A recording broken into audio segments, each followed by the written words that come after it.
జనగామ జిల్లా కలెక్టర్ కార్యాలయంలో చాకలి ఐలమ్మ 40వ వర్ధంతి వేడుకలు ఘనంగా నిర్వహించారు.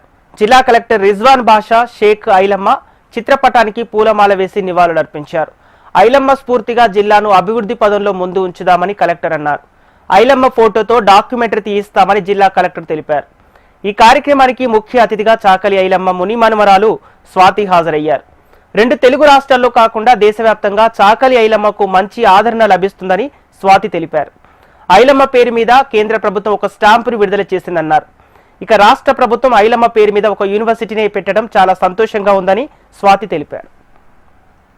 సాయుధ పోరాట యోధురాలైనటువంటి చాకలి చిట్యాల ఐలమ్మ గారి 40వ వర్ధంతిని పురస్కరించుకొని జనగామ జిల్లా కలెక్టర్ ఆఫీస్లో కలెక్టర్ గారి ఆదేశాల మేరకు మేము ఇక్కడికి ఐలమ్మ వారసురాలిగా నేను రావడం జరిగింది. నాకు చాలా సంతోషంగా ఉంది. ఈ వర్ధంతి సందర్భంగా ఈ కార్యక్రమంలో మేము పాల్గొనడము. తెలంగాణ పోరాట యోధురాలు అని ధీరవనిత అంటాము, పోరాట యోధురాలు అని అంటాము. కానీ ఒక మహిళకు అంటే ఒక చాకలి కులంలో పుట్టినటువంటి ఐలమ్మకి ఇంతటి గొప్ప గౌరవం దక్కడం అనేది చాలా సంతోషకరమైనటువంటి విషయం మా అందరికీ కూడా.